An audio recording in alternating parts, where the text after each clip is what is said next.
My name is Meryl, and I'm 29 years old, and for as long as I can remember, people have mocked my handwriting. When I was a little girl, I used to love writing in my diary. I'd sit by the window, tracing each letter as if it carried part of my soul. But by the time I hit third grade, my teacher had started calling my cursive chicken scratch. The words stuck harder than I expected. "Meryl, maybe you should just print," she'd say, handing back my homework with red marks all over it. The other kids caught on quickly. They'd laugh whenever I wrote on the board, giggling as my uneven loops stretched across the chalk. By middle school, I was the girl with the doctor handwriting, even though I wasn't smart enough to be one. They'd ask me to sign their notebooks just so they could snicker at how ridiculous my signature looked. By high school, I'd completely stopped writing by hand. Everything I turned in was typed, polished, sterile. My handwriting became something I avoided like an embarrassing secret. I told myself it didn't matter, that handwriting was a relic of the past anyway. But deep down, every time someone asked me to jot down a note or sign something, I felt that familiar sting of shame. In college, it got worse. I majored in business administration, which meant endless forms, reports, and contracts. My professors made us sign everything, and each time I'd cringe. The loops, the uneven pressure, the unpredictable spacing, it all looked childish. My roommate once found one of my handwritten grocery lists and laughed out loud. "You're kidding me, right? This looks like a serial killer's note." I laughed with her because it was easier than admitting how much it hurt. After graduation, I landed a job as an administrative assistant at a real estate firm. It wasn't glamorous, but it paid well enough. My boss, Kelly, was a sharp woman in her 40s, strict, observant, and rarely kind. On my first week, she handed me a contract and asked me to sign off for filing. I tried to write neatly, but my nerves got the better of me. My pen slipped, and the result was a mess of loops and lines. Kelly squinted at it and smirked. "You might want to practice that, Meryl. Clients could think we're hiring toddlers." The whole office laughed. That moment stayed with me for months. After that, I started hiding my handwriting entirely. I'd type sticky notes instead of writing them. I'd pre-print my name whenever possible. If I had to leave a handwritten note, I'd make sure no one was around to see me do it. But not everyone mocked me.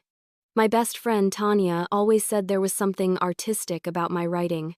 "It's not ugly," she'd tell me. "It's expressive. It looks like emotion." I wanted to believe her, but I couldn't. All I saw was a mess. I kept a private journal, my only safe space. I didn't write in it every day, but when I did, I poured out everything I couldn't say aloud. My insecurities, my anger, my disappointments, they all lived inside those uneven lines.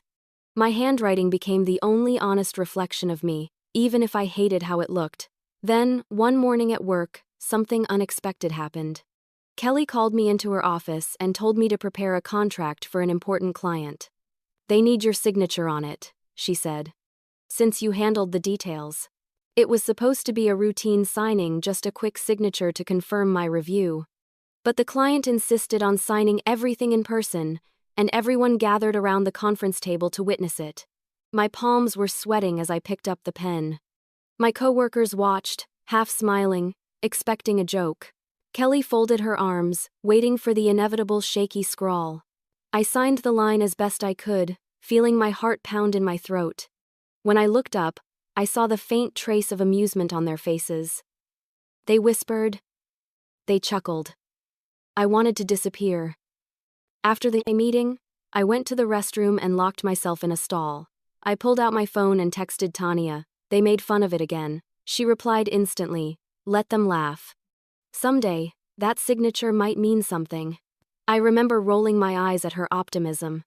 She was always the hopeful one, always believing in some poetic justice that didn't exist in the real world. But later that night, I sat at my desk at home and stared at my pen.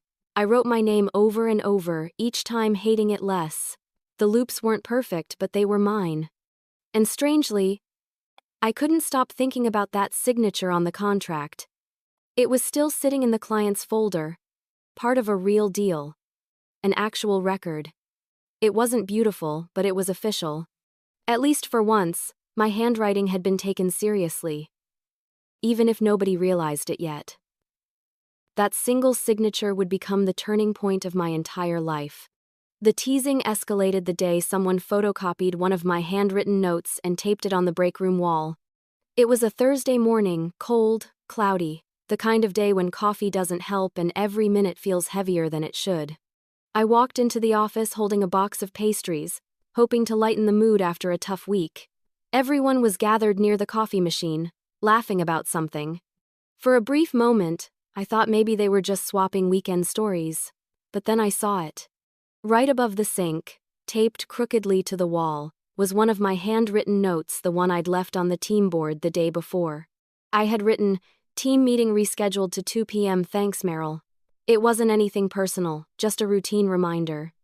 But now it was blown up on the copier, magnified for everyone to see, with the title, Hieroglyphics by Meryl, scribbled across the top in red marker. The loops and slanted letters that I'd tried to hide were now a public joke. Everyone was laughing, even the interns. My boss, Kelly, stood near the door with her coffee, grinning like it was all in good fun. I froze. The sound of laughter felt muffled, like I was underwater. One of my coworkers, Jason, called out, "Meryl, you should start a new font. We'll call it Confusion Sans." Someone else chimed in. No, Meryl's script, the font nobody can read." They all laughed harder. My cheeks burned as I walked up to the wall, ripped the page down, and crumpled it in my hands. "Very funny," I muttered, trying to sound calm. My voice cracked instead. Kelly waved dismissively. "Oh, come on, don't be so sensitive. It's just a joke." A joke. Always just a joke until it isn't. I went back to my desk, pretending to work, but my hands were shaking. The humiliation clawed at me from the inside. I could hear them still snickering a few desks away. I wanted to cry, but I refused to give them that satisfaction. When I got home that night, I collapsed onto the couch, the silence pressing against me like a weight. My phone buzzed Tanya. She always seemed to know when something was wrong. I answered with a shaky, "Hey, you sound awful," she said immediately. "What happened?" I told her everything, the note, the wall, the laughter, even the joke about the fake font. There was a pause on the line before she said softly, "You know what's crazy? They're laughing at something they don't understand. Your handwriting isn't bad, it's just yours. Distinct. Unapologetically you." I sighed. "Tell that to Kelly." She practically encouraged it. "Then maybe it's time to stop letting people treat you like a joke," Tanya said firmly. "They'll keep doing it until you make them stop." I wanted to believe her, but I didn't know how to stand up for something I'd been ashamed of my whole life. My handwriting wasn't some noble 'cause it was just a flaw I'd learned to live with. But that night, something shifted in me. I pulled out my old journal, the one with the creased brown cover and pages filled with my uneven script. I stared at my handwriting for a long time under the warm lamplight. It wasn't pretty, but it looked alive, wild, emotional, real. For the first time, I didn't see ugliness. I saw a kind of honesty that typing could never capture. I started writing, not because I had to, but because I wanted to. I wrote about work, about how small and humiliated I felt. I wrote about how laughter can sound like cruelty when it's aimed at the wrong person. I wrote until the ink smudged under my palm. When I stopped, it was past midnight. My wrist ached, but I felt lighter. I closed the journal and whispered to myself, "They don't get to define me." The next day at work, I walked in like nothing happened. The note was gone. The laughter replaced by routine chatter. But something about me was different. I wasn't shrinking anymore. When Kelly handed me a file to review, I signed my name at the bottom without hesitation. She raised an eyebrow at my bold signature. "You sure you don't want to type that?" she asked. "No," I said quietly. "This one deserves my handwriting." She shrugged, probably thinking I was being dramatic, and walked away. But deep down, that small act felt like rebellion. The following week, I started writing more things by hand again, meeting notes, client details, reminders. I stopped hiding them. People still made jokes here and there, but their words didn't sting the same way anymore. Then, one afternoon, I got an unexpected call. The voice on the other end was formal, steady. "Miss Collins? This is attorney Paul Mendez. I'm calling about your late aunt's estate." I froze. My Aunt Lorraine had passed away just a few days ago. I hadn't even processed it yet. "Yes?" I said, trying to steady my voice. "We need you to come by the office," he said. "There's a handwritten will that mentions you specifically. We'll need to verify its authenticity." Handwritten. The word echoed in my head. That night I sat staring at my journal again, my pen trembling between my fingers. Of all the people who could have left something behind in ink, it had to be her. What began as scribbles of frustration would soon take on legal power I never imagined. My Aunt Lorraine passed away unexpectedly, leaving behind no children. She had always been a bit eccentric, sharp-witted, free-spirited, and allergic to anything ordinary. Growing up, she was the one who saw something in me that others didn't. While my parents and teachers pushed me to fix my handwriting, Aunt Lorraine would send me handwritten letters on scented paper. "Never let anyone tell you how to write," she once told me. "How you write is how you feel." I didn't understand what she meant back then. I do now. Her death hit harder than I expected. We weren't as close in the last few years. Life had pulled us into different routines, but she had always been my safe place. When the lawyer, Paul Mendez, called about her will, I assumed it would be a simple matter, maybe a few keepsakes or sentimental things. I didn't expect drama. The day of the meeting, I wore a black dress and clutched my purse like a shield. When I arrived at Mendez & Co., the receptionist's polite smile did nothing to ease my nerves. I could already hear familiar voices inside the conference room. My cousins, Vanessa and Lydia. Both of them had been circling Aunt Lorraine for years, hoping to stay in her good graces. As I stepped inside, their eyes met mine, and I could tell they weren't happy to see me. Vanessa, with her perfect manicure and smug smile, leaned back in her chair. "Well, look who finally showed up," she said. I ignored her and took a seat. Paul, the lawyer, was a soft-spoken man in his 50s. "Thank you all for coming," he began, opening a manila folder. "Your aunt's will was handwritten by her 2 months before she passed. She insisted on writing it herself." I felt a pang of nostalgia at that. Of course she'd write it by hand. She never trusted digital documents. She said handwriting had soul. Paul unfolded the document carefully, revealing a sheet filled with familiar loops and swirls. I instantly recognized her handwriting, elegant but slightly shaky. The way she'd written when her arthritis started acting up. He began reading aloud. It was typical of Aunt Lorraine, thoughtful, heartfelt, a little dramatic. She left small items to each of my cousins' jewelry, a few collectibles, but then came the part that made Vanessa's smirk fade. "To my niece, Meryl Collins, I leave my house and its contents. She alone understands the value of what's written by hand." The room fell silent. Vanessa's jaw tightened. "That can't be right," she muttered. "She promised me the house. I helped her fix it up." Paul looked uncomfortable. "This is the official will, dated and signed by your aunt." Vanessa leaned forward.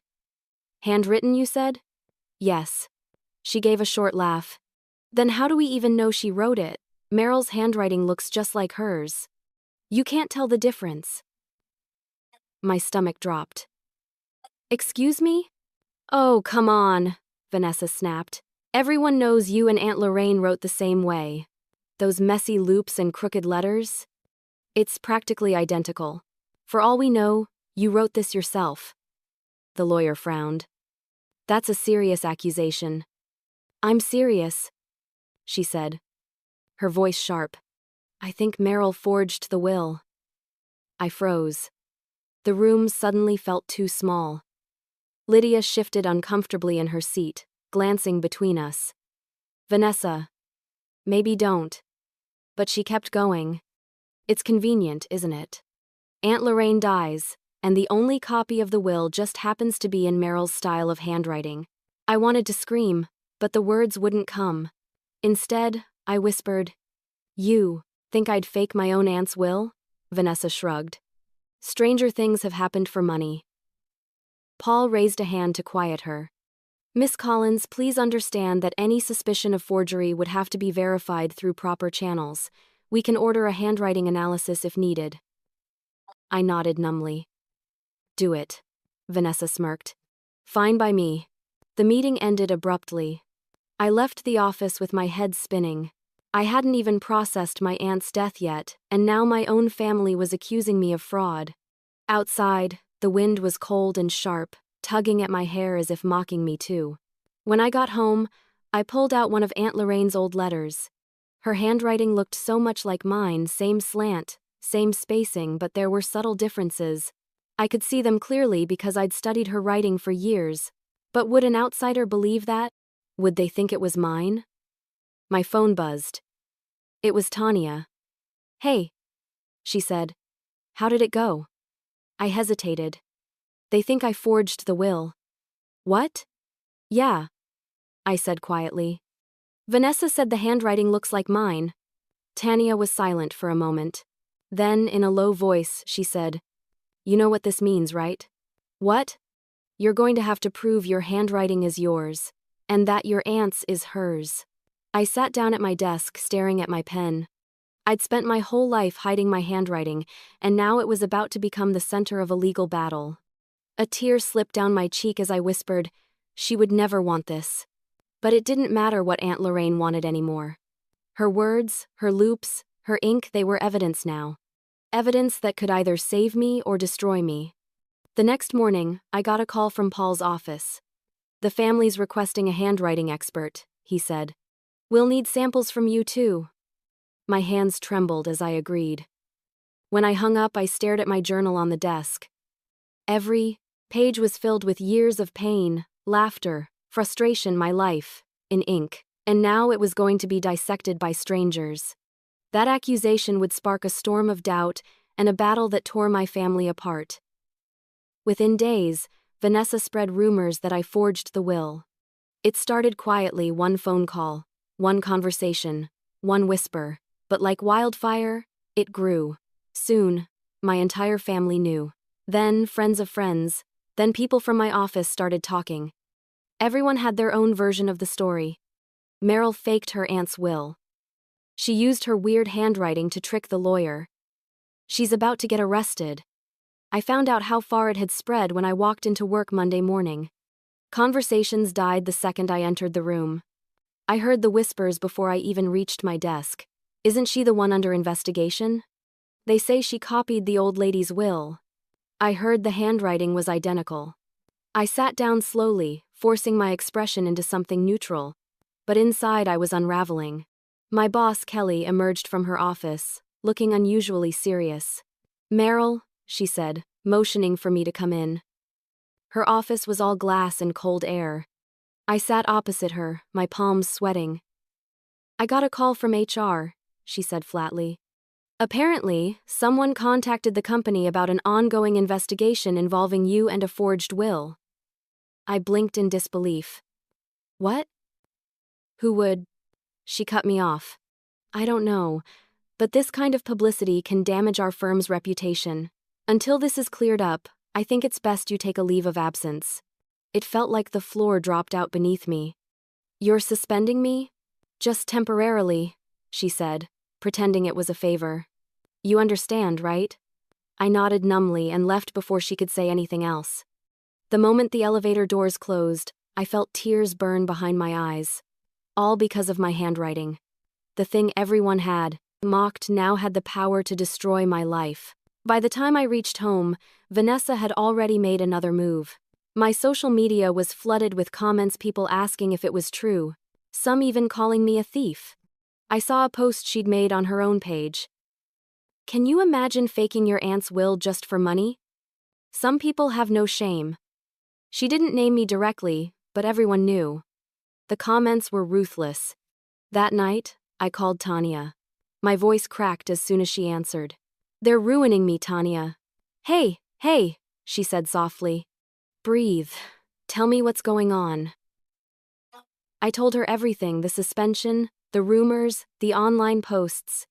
She was quiet for a long time before saying, "You need proof, Meryl. Don't just defend yourself, prove you're innocent." "I don't know how," I said. "Find an expert," she replied. "Someone who can verify your aunt's writing and yours, make it official." I wanted to believe it would be that simple. But the lawyer handling the estate had already arranged for a court-appointed handwriting analyst. I'd have to submit samples pages of my handwriting under supervision. The thought made me sick. A week later, I sat in a sterile office surrounded by paper, pens, and the analyst, a stern woman named Dr. Harper. She explained the process. I'd write a set of sentences dictated by her, matching the format of the will as closely as possible. Every line would be compared for slant, spacing, pressure, and rhythm. I started writing, my hand trembling. "Relax," she said coolly. "Just write normally." Normally. If only she knew what that meant for me. Every loop, every wobble of my pen was being watched and recorded. When I finished, she looked up and said, "Thank you. You'll hear from us once the analysis is complete." For days, I couldn't sleep. I replayed every interaction with Aunt Lorraine in my mind, every letter she'd sent, every word she'd written to me. I could still see her handwriting on birthday cards. "Never change your loops, my girl. They make your name yours." And now, those same loops were being used as evidence against me. Then came the call. It was the lawyer's office again. "Miss Collins," Paul said. "The initial report came in. There are similarities between your handwriting and your aunt's, but it's inconclusive. Vanessa's legal team is pushing for a full hearing." I swallowed hard. So they still think I faked it? I'm afraid they're not dropping it. I hung up and buried my face in my hands. It didn't matter that Aunt Lorraine and I had similar handwriting. For years she'd taught me to write that way. She said her cursive had character, and I copied it as a child because I adored her. That connection, once beautiful, was now being twisted into evidence of guilt. The next few weeks were hell. I barely left the apartment. News spread fast in small towns, and the whispers followed me everywhere: grocery stores, coffee shops, even the library. I overheard a stranger say, "That's her, the one who forged the will." Every word felt like another cut. One night, I went through Aunt Lorraine's letters again, searching for something, anything that could help me. I found one from years ago, written in her usual flowing script. She'd signed it with her full name, and under it, she'd written a little note. "Your handwriting will always remind me of mine. That's how I know you're my girl." Tears blurred my vision. That line could destroy me in court or save me, depending on who read it. I knew I needed someone on my side. Someone unbiased. Someone official. The next morning, I sat at my kitchen table and typed into the search bar, "Certified Notary Handwriting Verification Services near me." A list of names appeared. I called the first few, but none sounded confident enough to take on a disputed will case. Then I found one: Alina Hayes, licensed notary and document specialist. Her reviews mentioned her attention to detail and experience with handwriting analysis. I didn't even hesitate. I called her office and booked an appointment for the next day. As I hung up the phone, I exhaled for the first time in weeks. When I received a subpoena in the mail, I realized this was no longer just gossip, it was war. I needed someone who could verify the document's authenticity, so I found a notary named Alina. Her office was tucked into a narrow brick building downtown, the kind you'd miss if you weren't looking for it. When I stepped inside, the air smelled faintly of ink and old paper. It felt calm, almost sacred, like a place where words still held weight. A small plaque on the desk read, "Alina Hayes, licensed notary and document specialist." She looked up from a stack of papers and smiled politely. "You must be Meryl Collins." I nodded. "Yes, thank you for seeing me on such short notice." She gestured for me to sit. "You mentioned over the phone that you're dealing with a disputed handwritten will?" "Yes," I said, pulling out the folder that had been sitting on my kitchen table for days. My hands trembled as I passed it to her. "My aunt wrote it by hand. My cousins think I forged it."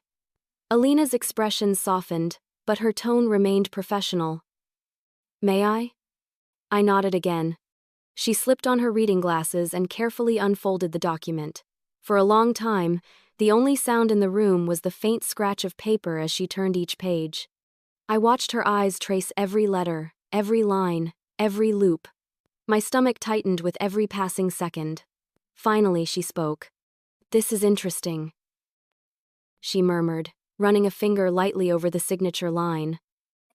"The ink pressure varies. Your aunt must have had arthritis?"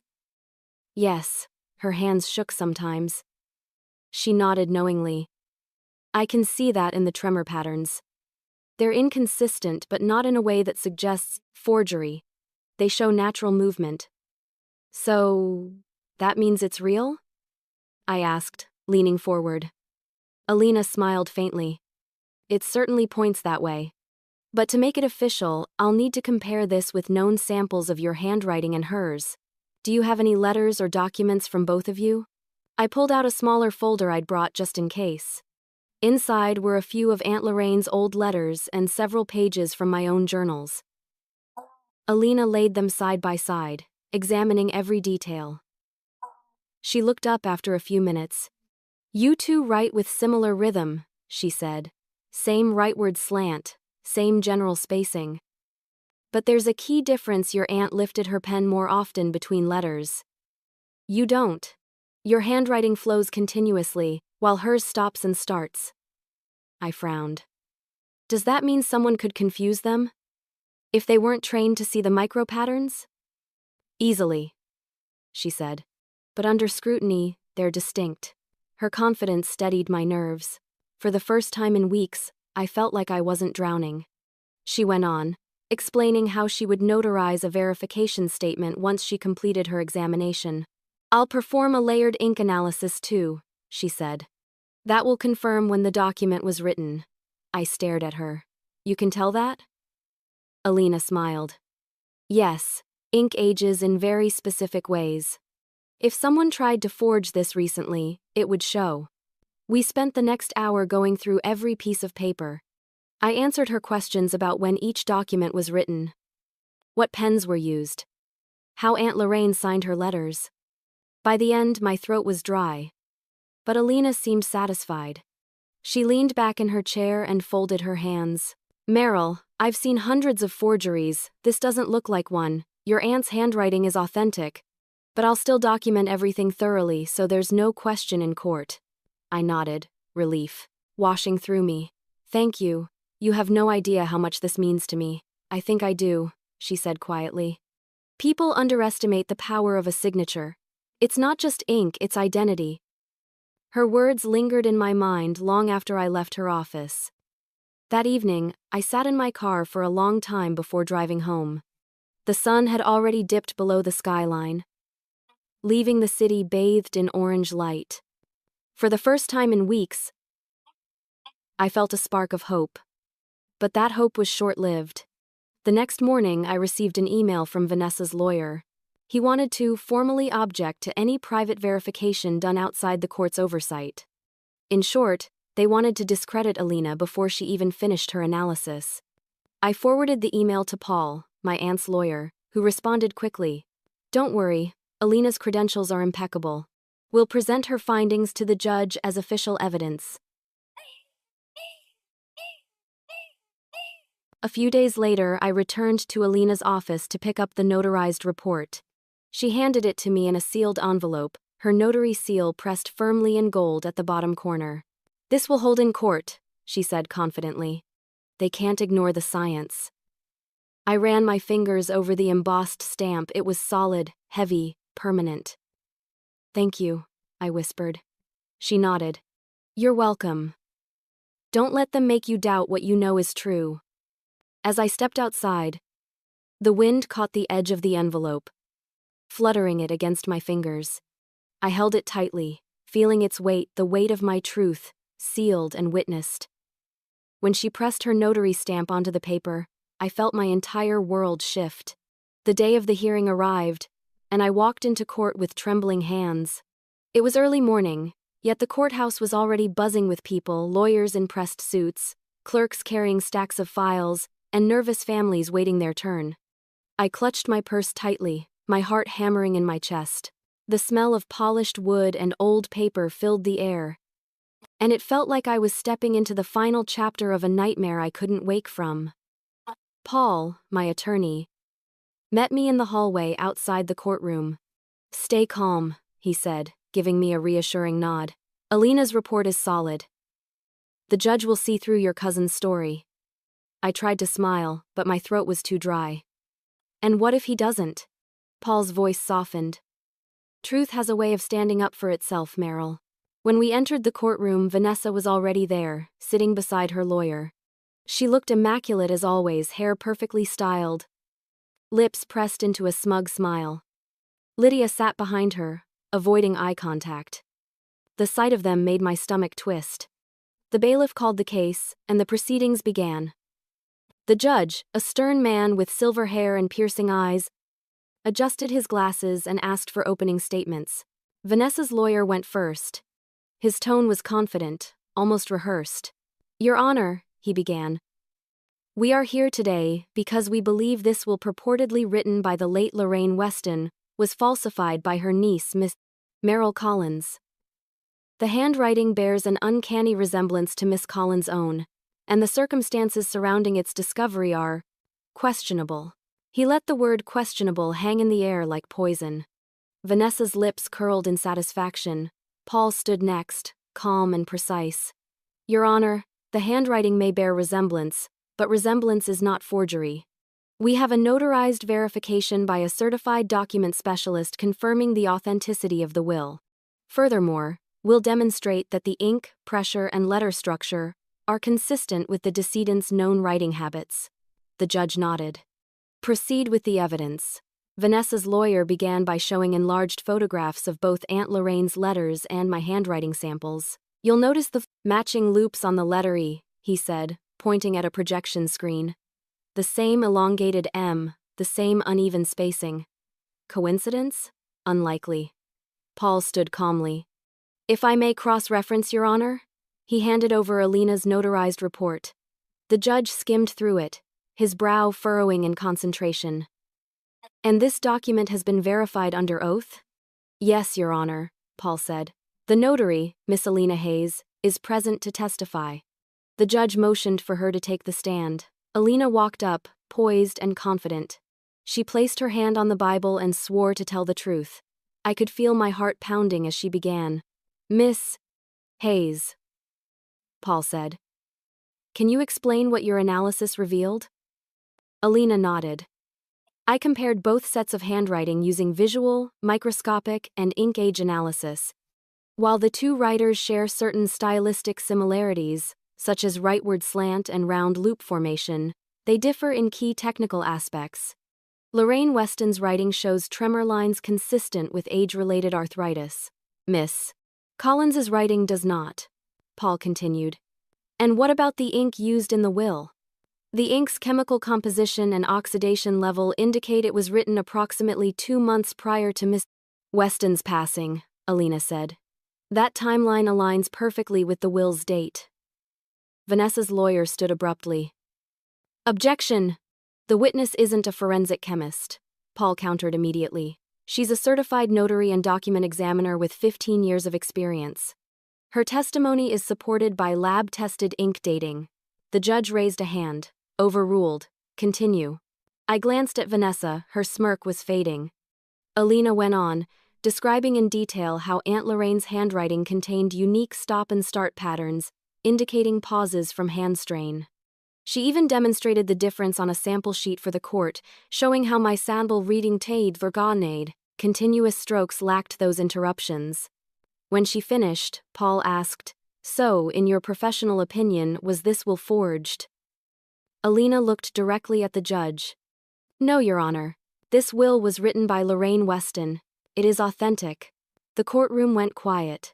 For a moment, all I could hear was the faint hum of the ceiling fan. Vanessa's lawyer scrambled to regain control. "But Miss Collins stood to benefit the most. Doesn't that raise suspicion?" Alina didn't flinch. "Motives don't change ink, Mr. Price." A faint chuckle rippled through the courtroom. Even the judge's lips twitched in amusement. When it was Vanessa's turn to testify, she did what she always did best, played the victim. She wiped at non-existent tears and said, "I just want what's fair. Aunt Lorraine promised me that house. And Meryl, she's always been secretive about her handwriting. She never let anyone see it. Isn't that suspicious?" Paul stood to cross-examine.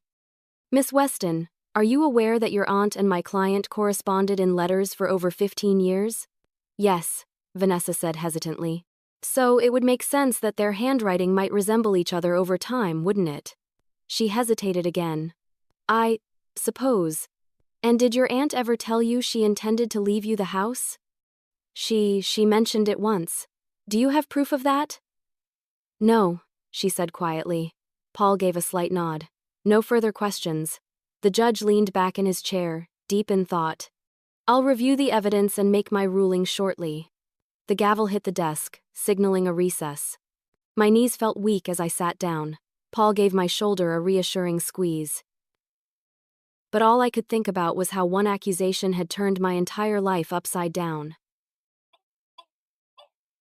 As the courtroom slowly emptied, I looked at the will on the table. Aunt Lorraine's signature gleamed faintly under the fluorescent lights. That same hand that once wrote me letters of comfort was now my shield. I closed my eyes and took a slow, steady breath. When the judge cleared his throat, I held my breath, praying my truth would prevail. The judge ruled the will authentic, and my name cleared instantly. The gavel hit the desk with a sharp, echoing thud, and in that moment, everything I'd been holding inside for weeks came rushing out at once. Fear, anger, exhaustion, relief. The courtroom went completely silent except for the scratching of the clerk's pen recording the verdict. The words that followed from the judge barely registered in my mind. This court recognizes the will of Lorraine Weston as valid and authentic. There is no evidence of forgery by Miss Meryl Collins. It was over. Just like that. For a few seconds, no one moved. Then I felt Paul's hand squeeze my shoulder. "You did it," he whispered. I exhaled shakily, realizing I had been holding my breath for far too long. Across the room, Vanessa's face was pale, her perfect composure cracking under the weight of the decision. She turned toward her lawyer, but he only shook his head slightly, defeated. Lydia stared at the floor, refusing to meet my eyes. The silence between us said everything. It wasn't just disbelief. It was guilt. The judge continued speaking, his voice calm but firm. This case has caused unnecessary distress and defamation toward Miss Collins. I expect that to end here. Unnecessary distress. He had no idea. When the hearing adjourned, I gathered my things slowly. My hands were trembling, but for once, it wasn't from fear. It was from the sheer emotional release of being believed, of being seen. As I stepped into the hallway, reporters were already waiting. Someone shouted, "Meryl, is it true your cousin accused you of forgery?" Another called out, "What do you have to say about being cleared?" Paul quickly stepped between me and the crowd. "No comments," he said firmly, ushering me away. Outside, the air was crisp, the sky bright blue.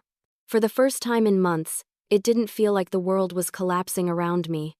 Tanya was waiting near the courthouse steps, a grin spreading across her face when she saw me. She ran toward me and threw her arms around my neck. "I told you," she said, laughing through tears. "I told you they'd have to eat their words." I laughed too quietly, weakly. But it was real. "You were right," I said. "It's finally over." We stood there for a while, just breathing. The nightmare was behind me, but my body still felt heavy from carrying it for so long. When I got home that evening, I collapsed onto my couch. The sunlight was streaming through the window, landing on the stack of letters I'd brought from Aunt Lorraine's estate. I picked one up and traced my fingers over her handwriting, the same loops and swirls that had almost ruined me, yet saved me in the end. Her words read, "You'll find strength in the things they mock you for." I smiled through the tears. She had known all along. The next day, I returned to work, though I wasn't sure what to expect. The office fell quiet the second I stepped inside. The same people who had laughed at my handwriting now avoided eye contact. I could feel their curiosity like static in the air. Kelly emerged from her office, her expression unreadable. "Meryl," she said. "I heard about the ruling." I nodded cautiously. "Congratulations," she said, her tone awkwardly polite. "It's good to have you back." I almost laughed at the irony. A few weeks ago, she'd been more than happy to send me home. Now she looked almost apologetic. I sat at my desk, opened my notebook, and began to write. Not typewrite. My pen glided across the paper, every loop and curve a small act of defiance. For once, no one said a word about it. That afternoon, an email appeared in my inbox. It was from Kelly. The subject line read, "Apology." Inside, it said simply, "I owe you one. You handled everything with grace. I underestimated you and your handwriting." I stared at the screen for a long time before closing it. I didn't need her apology. I already had something better, the truth and peace. That evening, Tanya and I went out to celebrate. Over dinner, she raised her glass and said, "You know what's funny? The same handwriting that got you mocked your whole life just made you win a court case." I laughed, shaking my head. "Yeah. Guess I finally wrote my own redemption." She smirked. "You always were good with words, even the messy ones." We toasted, and for the first time in months, I felt like myself again. The shame that had followed me for years had melted away, leaving something stronger in its place. As the night went on, I couldn't help but think about Aunt Lorraine, her stubbornness, her quirks, her unwavering belief in handwriting as art. I wished she could have seen what her words had done, how they had saved me. But maybe she did know. Maybe that was her plan all along. When I got home that night, I took out a blank sheet of paper and wrote, in my perfectly imperfect handwriting, "To the woman who taught me that ink never lies, thank you." I placed it next to her framed photo on my bookshelf.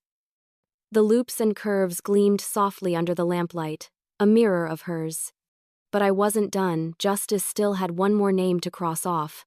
The forensics report later revealed that my cousin Vanessa had tried altering another page of the will. When Paul called me to tell me, I thought I'd misheard him. "Wait, what do you mean altering?" I asked, clutching the phone tighter. My heartbeat quickened, the words ringing in my ears like distant thunder. Paul sounded composed, but there was an edge of satisfaction in his voice. After the court ruling, I requested the original will to be re-examined as a precaution.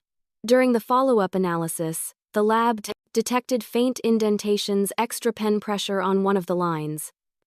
It turns out, someone had tried to retrace a few words. The ink wasn't fresh, but the indentations didn't match your aunt's natural writing rhythm. I was silent for a moment. "So someone tampered with it?" "Yes," he said. And the handwriting analysis matched Vanessa's. We compared it with her own signature on her court documents. The similarities were undeniable. I sat there frozen. My chest tightened as a mix of anger and disbelief surged through me. She had gone that far to fake evidence, to frame me. Paul's voice softened. "We'll be submitting this to the court as an official addendum. She'll likely face consequences for attempting to manipulate a legal document." I hung up the phone and stared blankly at the wall. My thoughts were spinning. All those nights I cried myself to sleep, believing my reputation was ruined forever. She had been the one guilty all along. Later that afternoon, I met Paul at his office. He laid out the forensic report across the table. The pages were filled with graphs, microscopic images, and side-by-side letter comparisons. My name appeared only once in a small note confirming I'd had no involvement in the tampering. He pointed to one of the images. "See these extra pen strokes here? Those weren't your aunt's. They're artificial." Someone tried to emphasize a phrase to my niece Meryl Collins as if to make it stand out. I frowned. "Why would she do that?" "To make it look suspicious," Paul said. "The idea was probably to have the handwriting expert flag it as inconsistent, making it appear forged." I leaned back in my chair, my mind reeling. Vanessa hadn't just wanted the house, she'd wanted to ruin me completely. A week later, the court scheduled a follow-up hearing. This time, the room felt different. The tension wasn't hanging over me anymore, it was circling her. Vanessa looked tired, her hair unkempt, her confidence gone. Her lawyer was visibly irritated, flipping through the new report as if he couldn't believe what he was reading. Paul stood and presented the findings. Your Honor, upon further examination, evidence now shows that Miss Vanessa Weston attempted to alter the will's text to suggest forgery.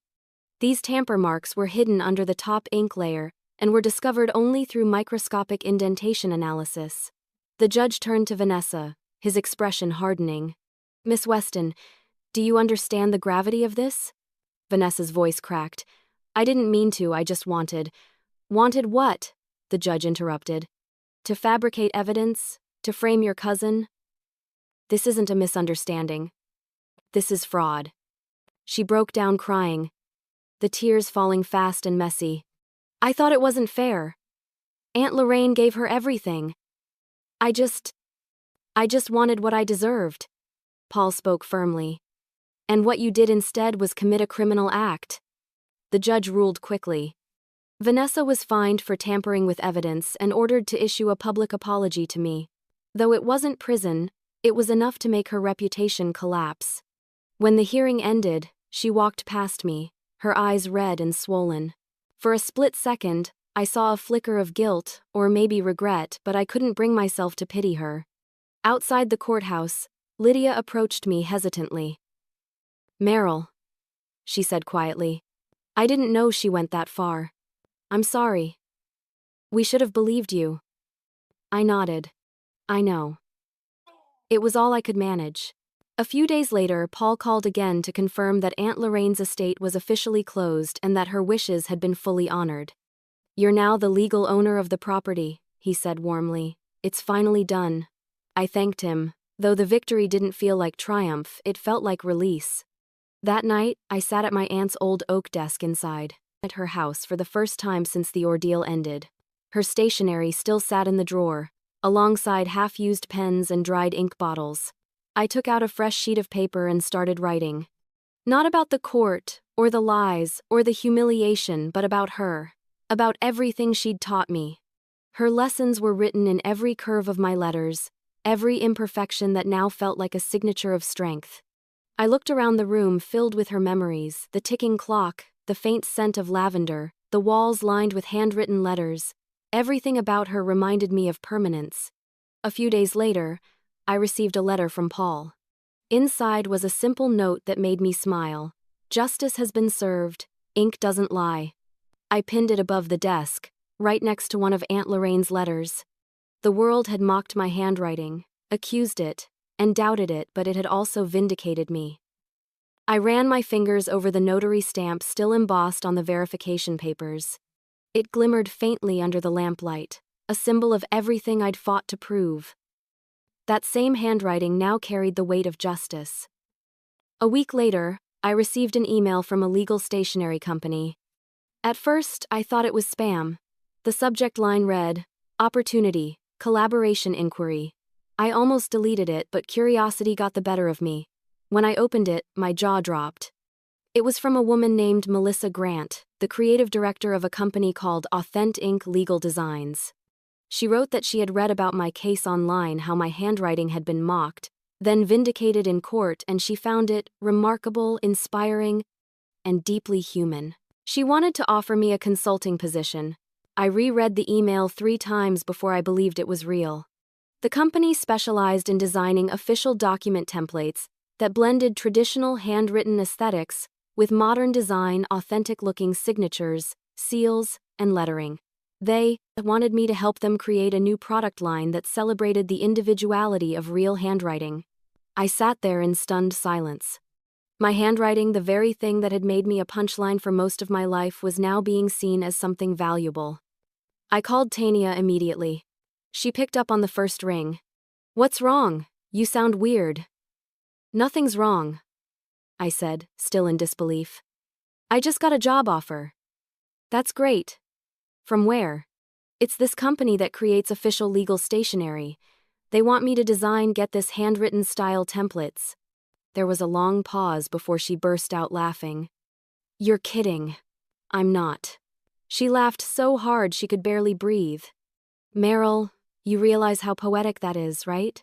You went from being mocked for your handwriting to being paid for it. I couldn't help but laugh too. It feels surreal. That night, I opened my laptop and scrolled through their website. Everything about the company spoke to me, their tagline: "Where authenticity meets legality." Their dedication to preserving the art of handwriting in official forms. I wrote back to Melissa, expressing my gratitude and curiosity about the position.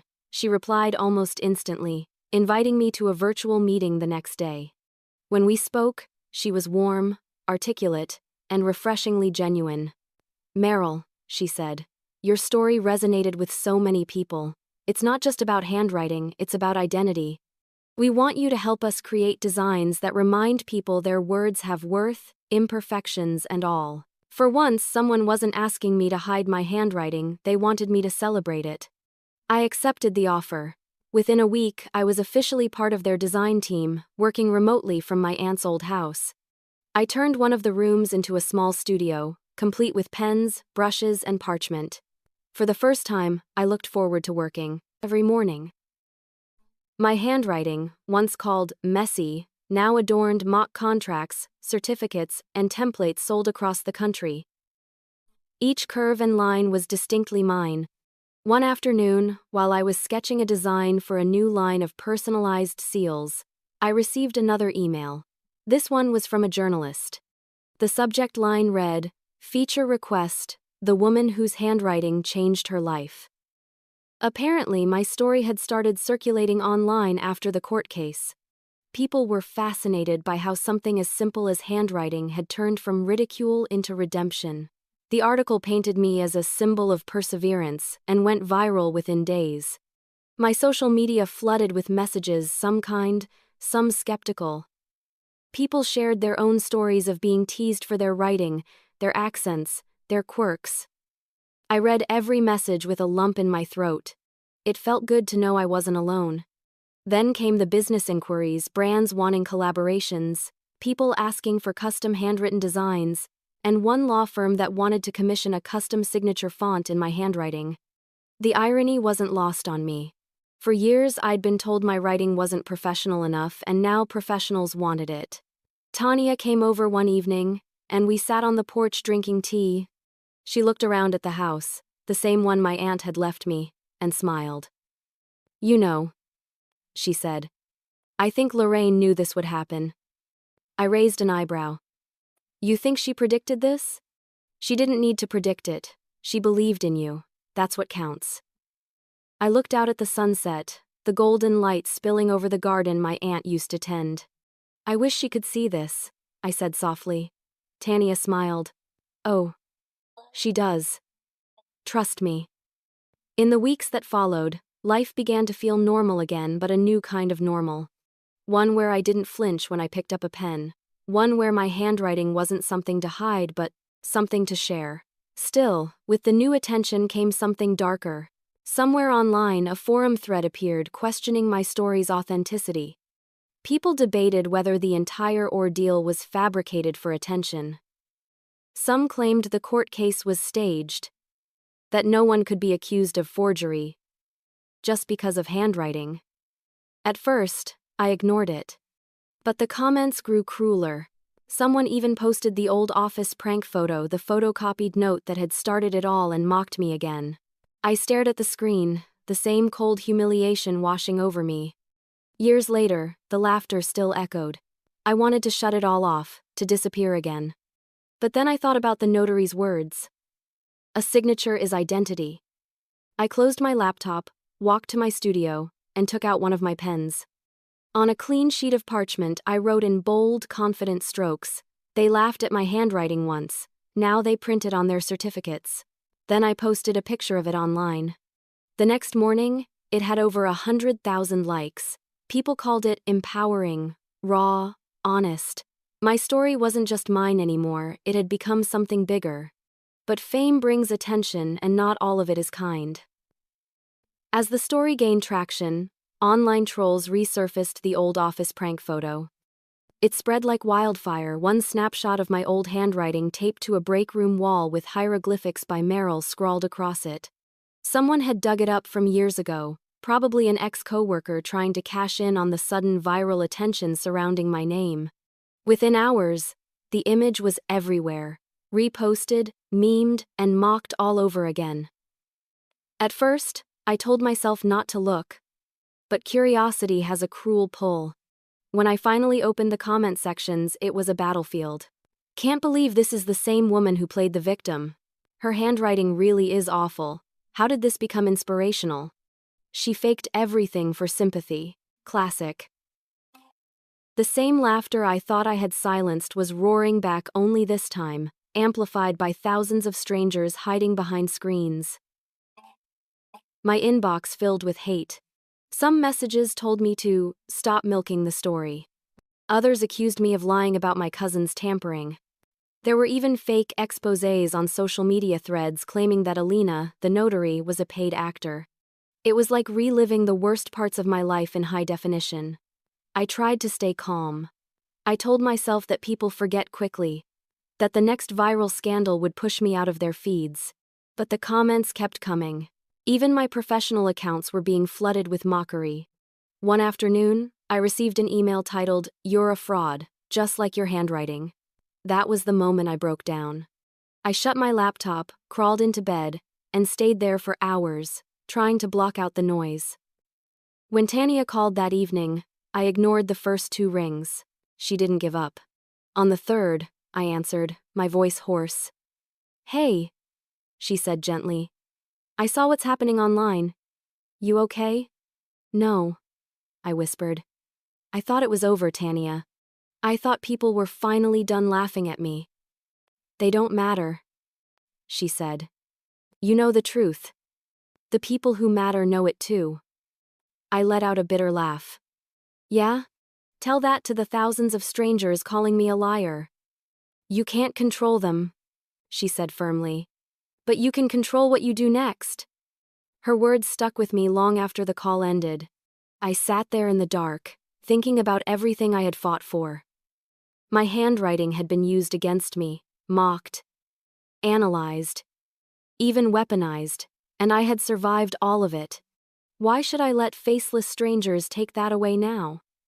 The next morning, I made a decision. I wasn't going to hide. I went to my studio, took out a fresh sheet of paper and wrote, "Proof that handwriting matters because even lies can't erase. Ink." Then I signed my name in bold, sweeping strokes and placed the notarized verification of my aunt's will beside it. I took a picture, the notary stamp gleaming under the light, and posted it on my social media with the caption, "They said my handwriting was fake. The law said otherwise." For a few minutes, I stared at the screen, my heart pounding. Then I set my phone down and walked away. By the time I came back an hour later, the post had exploded. Thousands of likes, tens of thousands of shares. The tide had shifted again. People were defending me this time. Lawyers, artists, even teachers commented about how handwriting was part of human identity. One user wrote, "This woman was mocked for something authentic. Now she's proving that authenticity wins." For the first time in days, I smiled. News outlets started picking up the story again, this time with a different tone. "Woman accused of forgery proves handwriting is art and truth." I was invited onto podcasts and interviews. Some were legitimate, others exploitative. I declined most of them. I didn't want to turn my pain into content. Still, the attention didn't completely go away. Every few days, new comments appeared, some kind, some hateful. But I'd learned to filter them differently now. My worth wasn't decided by the number of hearts or insults under a post. One night, after finishing a batch of handwritten certificates for Authentic's new line, I sat back and stared at my work. Each document bore my signature, steady, confident, unmistakably mine. I thought about the girl I used to be, the one who hid her handwriting behind typed notes, terrified of being laughed at. I barely recognized her anymore. But fame has a strange way of reminding you where you came from.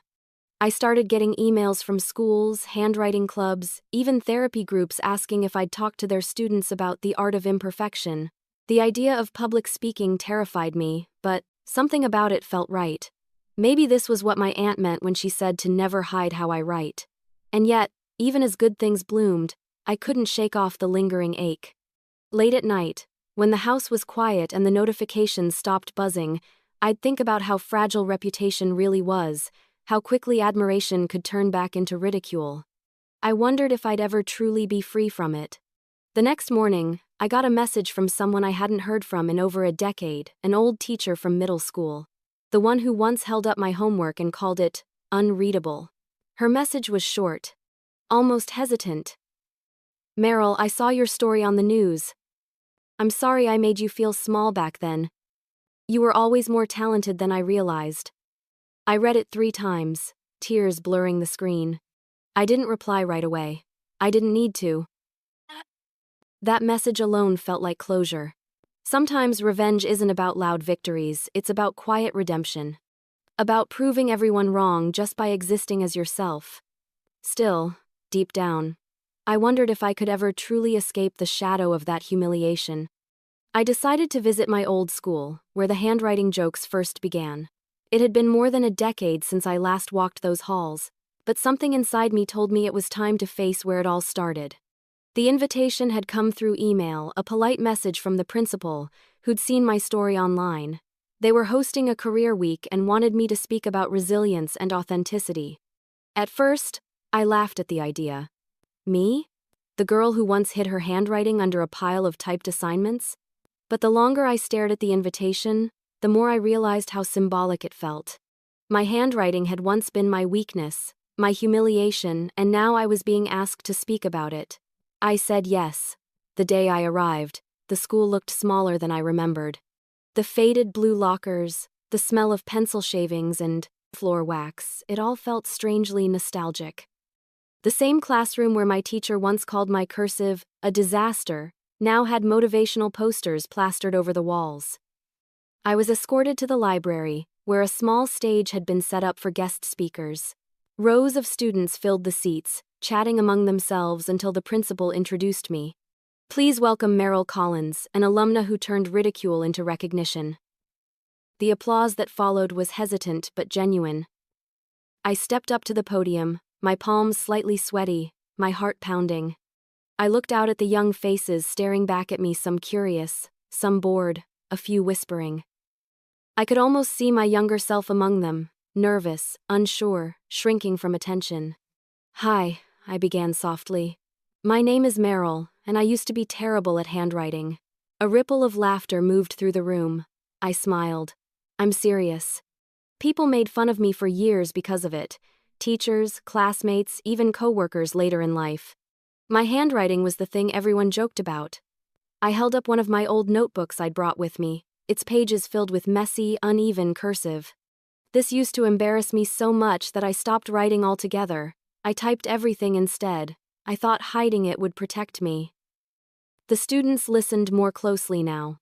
I continued, "But years later, this handwriting, the same one that made people laugh, ended up proving something important in court.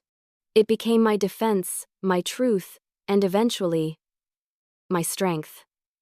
A murmur spread through the room. I could see a few teachers at the back exchanging surprised glances. I smiled, continuing, "The way you write isn't just about neatness or perfection, it's about who you are. Every loop, every curve, every imperfection, it's your fingerprint in ink." After my speech, a few students approached me. One of them, a shy girl with ink-stained fingers, held up her notebook and asked, "Do you really think bad handwriting can be good?" I knelt beside her, smiling. "It's not bad," I said. "It's yours. That's what makes it special." Her face lit up, and I could see a flicker of hope in her eyes. That tiny reaction made everything worth it. As the event wrapped up, the principal thanked me and handed me a small plaque of appreciation. "You've inspired a lot of kids today," she said sincerely. "And maybe a few teachers too," I chuckled softly. It's never too late to learn to see beauty in imperfection. Before I left, I took a quiet walk through the hallways. I passed by my old classroom and peeked inside. The room was empty, sunlight streaming across the chalkboard. For a moment, memories flooded back, the laughter, the shame, the sting of red marks on my assignments. I took a deep breath, pulled a note card from my purse, and wrote in deliberate cursive, "Your imperfections can be your power." Then I signed it. Merrill Collins. I left the note on the teacher's desk and walked out, feeling a strange sense of peace settle over me.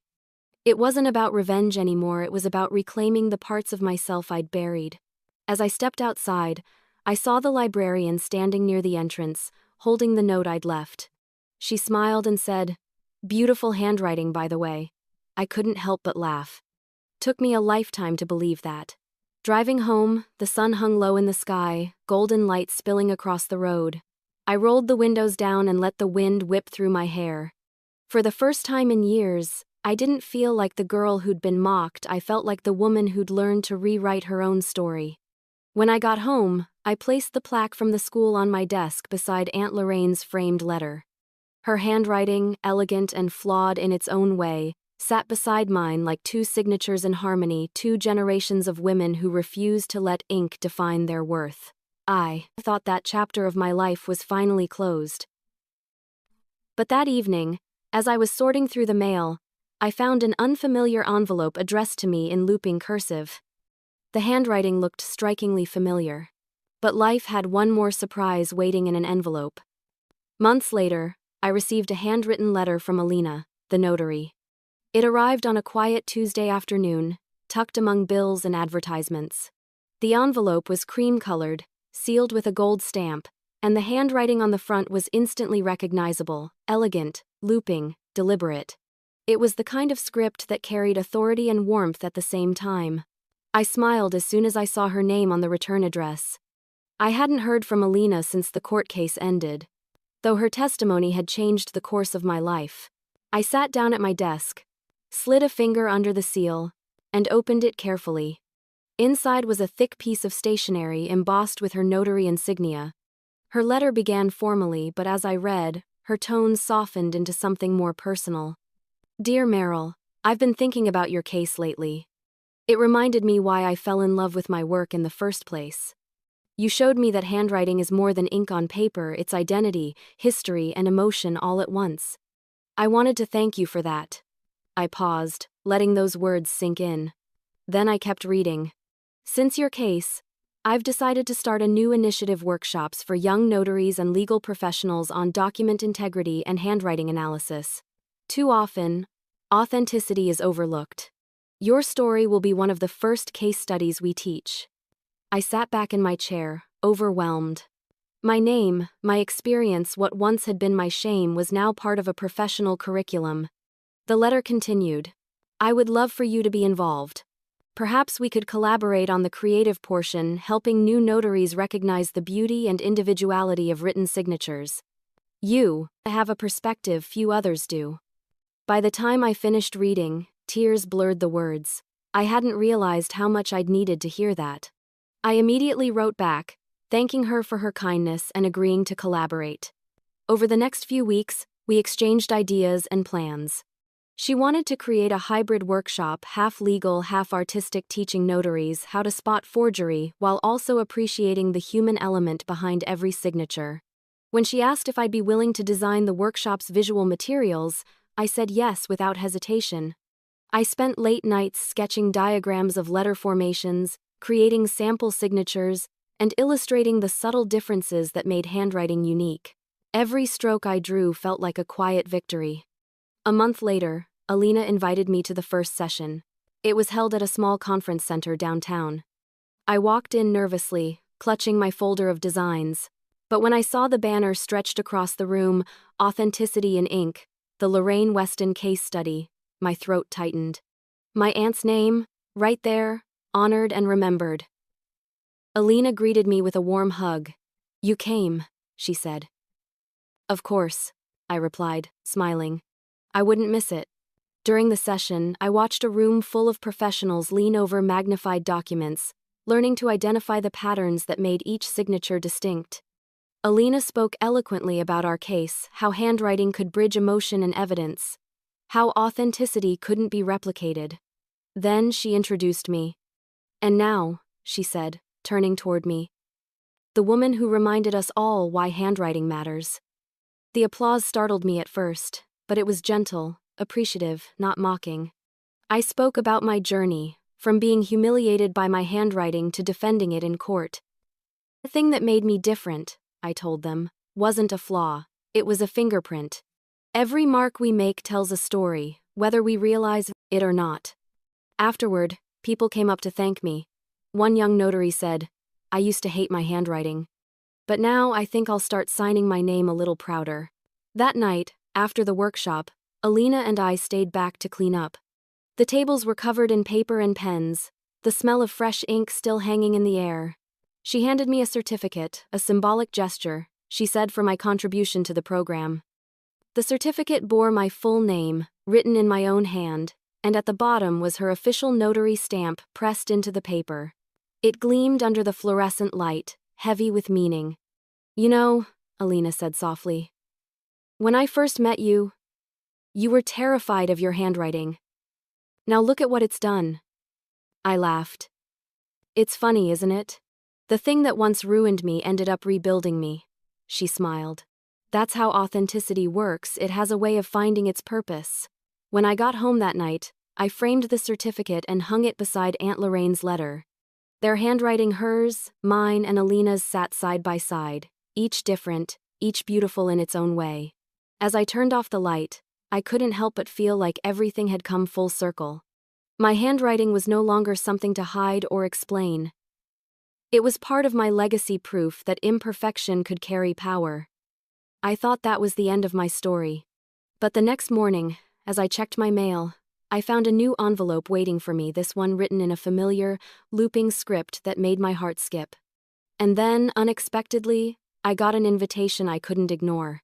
It was my 10-year high school reunion. The invitation came in a simple ivory envelope with gold trim, addressed in elegant cursive that instantly caught my eye. I almost tossed it aside, assuming it was just another formal event I wouldn't attend, but when I opened it and saw the words, "Maplewood High Class of 2015 Reunion," my heart did a strange little flip. I hadn't thought about those years in ages. The memories were mostly unpleasant, awkward, humiliating, and filled with the echoes of laughter that followed me every time I picked up a pen. But the more I stared at the invitation, the more I realized how symbolic it was. 10 years ago, my handwriting was something everyone mocked. Now, it was part of my story, my success, my strength. At first, I considered throwing the invitation away. Why go back to a place where I'd been made to feel so small? But a quiet voice inside me, perhaps the one that had helped me survive everything, whispered, "Go. You've earned this." So I decided to attend. The night of the reunion, I spent an hour getting ready, carefully choosing an outfit that made me feel confident but not overdone. I styled my hair, applied soft makeup, and stared at my reflection for a moment. I didn't see the shy, uncertain girl I once was. I saw a woman who had weathered storms and come out standing. Before I left, I slipped Aunt Lorraine's fountain pen into my purse. It felt right to bring it, like carrying a piece of her strength with me. The event was held in the school gym, transformed with string lights and banners. When I walked in, a wave of nostalgia hit me. The polished floor, the smell of wax, the faint hum of chatter, it was like stepping back in time. A banner read, "Welcome back, class of 2015. For a few seconds, no one noticed me. Then I saw faces turning, recognition dawning, whispers spreading. I caught a few murmurs. "Is that Meryl? She looks so different." I smiled politely as I checked in at the welcome table. The volunteer handed me a name tag and pointed to the guest book. "Please sign here." I took the pen, feeling a strange rush of emotion. I could almost hear the laughter from years ago, the jokes about my messy handwriting, the teasing nicknames. But instead of freezing, I leaned forward and signed in long, graceful cursive, "Meryl Collins." The ink glided across the page, smooth and confident. When I finished, I looked up and caught the volunteer's eye. She smiled softly. "That's beautiful handwriting." "Thank you," I said with a grin. It took me a while to believe that. As I walked further inside, conversations paused.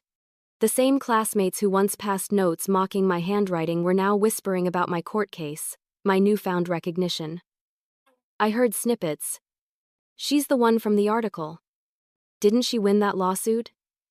She works with that handwriting company now." It was surreal, watching their curiosity replace their old contempt. Then, a familiar voice called my name. Meryl. I turned and saw Tanya walking toward me, radiant as ever. She'd agreed to come as my guest, insisting that I shouldn't face this alone. "I told you this would be worth it," she said, looping her arm through mine. "Thanks for being here," I whispered. We moved through the crowd, greeting old classmates, exchanging polite small talk. Some offered genuine smiles, others, forced ones. Then I spotted the teacher who once held up my essay in class, calling it illegible. She looked older now, her hair streaked with gray. When our eyes met, she smiled awkwardly. "Meryl," she said, "I read about you in the papers. You've done incredible things." For a moment I considered brushing past her, but I didn't. I simply smiled and said, "Thank you. I learned a lot from those days." She nodded slowly, maybe realizing what I really meant. As the evening went on, the music played, laughter echoed, and people loosened up. Some of my former classmates approached me, offering hesitant apologies. "I guess we were kind of mean back then," one of them admitted. "You were kids," I said calmly. "We all grow up." And I meant it. I wasn't there to reopen old wounds. I was there to show, silently, that I'd healed. Toward the end of the night, I felt a tap on my shoulder. When I turned, I was surprised to see Alina standing there, smiling. "I hope you don't mind," she said. "Tanya thought I should join you." I laughed. "You actually came?" "Of course. I wouldn't miss seeing where this all started." We spent the rest of the evening together, the three of us sharing stories, laughing at the absurdity of how far things had come. At one point, a few classmates approached, asking to take pictures with me, the girl with the handwriting story. It felt strange, but also validating in the quietest way. As the night ended, we stood near the guest book again. I glanced down at my signature. The same loops and strokes that had once made me a joke. Now, they looked powerful, permanent. Alina placed a gentle hand on my shoulder. "You know," she said softly, "sometimes the best revenge is letting the ink dry." I smiled, understanding exactly what she meant. When I stepped outside, the cool night air wrapped around me. I looked up at the stars, feeling a peace I hadn't known in years. That night, I realized that revenge isn't always loud, it's written in quiet, permanent ink. Looking back, I see now that every loop, every imperfection, told my story. When I was younger, I used to believe handwriting was just a skill, a superficial measure of neatness that other people used to judge me. But as I sit here now, at my desk surrounded by papers, letters, and certificates marked with my unmistakable signature, I realize it was never about neatness. It was about authenticity. My handwriting wasn't flawed, it was alive. It carried every emotion I'd ever felt, every moment of fear, defiance, pain, and hope all pressed into ink. After the reunion, something shifted inside me permanently. I wasn't trying to prove myself anymore. I wasn't trying to silence the laughter or seek validation from anyone who once doubted me. I was simply proud of who I was and of what my handwriting represented. My consulting work with Authentic Ink legal designs grew beyond what I ever imagined. What started as a few templates turned into an entire brand line under my name, the Collins Collection. It featured signature-inspired stationery, notary kits, and personalized seal stamps. Each design included my signature embossed discreetly in the corner, a mark of pride, not vanity. The collection's slogan was simple: "Every mark tells a story." Within months, our sales soared. Clients from law firms, art studios, and even wedding planners ordered our products. My messy loops had become a symbol of individuality and truth. Sometimes I'd get messages from customers saying, "Your story made me fall in love with my handwriting again." One of those messages came from a teenage girl who wrote, "I used to get detention because my writing was hard to read, but now I keep a journal every day. Thank you for showing me that handwriting can be beautiful even when it's not perfect." I printed that message and pinned it above my desk. It reminded me of the younger version of myself, the girl who hid her handwriting in shame. If she could see me now, she wouldn't recognize herself. Even Kelly, my former boss, the one who once joked about me signing like a toddler, reached out months later. She wanted to commission a handwritten logo for her new real estate business. Her email read, "No one captures authenticity quite like you do. I'd be honored to have your touch on our brand." The irony wasn't lost on me. I agreed to do it, not out of spite, but out of closure. When I finally mailed her the finished logo, I signed the bottom corner. "As always, in my natural script." She replied a week later, "It's perfect." And it was.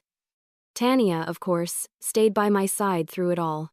One evening, she stopped by my house with a bottle of wine and said, "You've built a career out of something people once used to bully you for.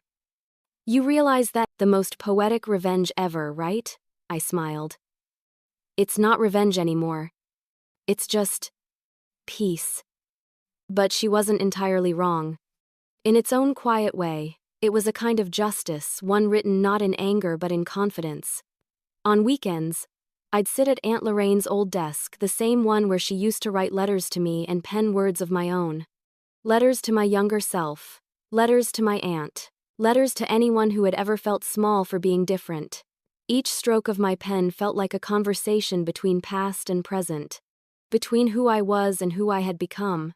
My handwriting wasn't just mine anymore, it belonged to every person who'd ever been told they weren't good enough. Sometimes, I'd receive handwritten notes from people I'd never met. Some came from strangers across the world, others from teachers who had started encouraging their students to embrace their unique styles. I kept them all in a wooden box labeled Ink Stories. It sat beside my desk, filled with proof that imperfection could inspire. One night, as I was preparing materials for a new workshop, I found myself staring at my aunt's framed letter again, the one that had started everything. Her words had faded slightly, but the ink was still strong. "Never let anyone tell you how to write. How you write is how you feel." That single line had carried me through the darkest moments of my life. I whispered, "I understand now, Aunt Lorraine." I picked up my pen and wrote beneath it. On a piece of parchment I planned to frame beside hers, "And how I write is who I've become." My handwriting flowed easily now, confident, steady, unashamed. Outside, rain began to fall softly against the window. The rhythmic sound matched the motion of my pen gliding across paper. I wasn't writing for approval anymore. I was writing because it was part of me, as natural as breathing. Years of judgment had turned into years of creation. My handwriting once made me a joke. Now, it made me unforgettable. Every curve and imperfection told a story that could never be replicated, never faked, never erased. And as I placed my signature at the bottom of one final certificate that night, I pressed my seal gently into the paper. The notary's golden stamp gleamed under the desk lamp, just like the one Alina had used years ago. I ran my fingers over it, feeling its raised edges, the tangible proof of my journey from humiliation to honor. Because in the end, the notary's stamp didn't just validate a document, it validated me.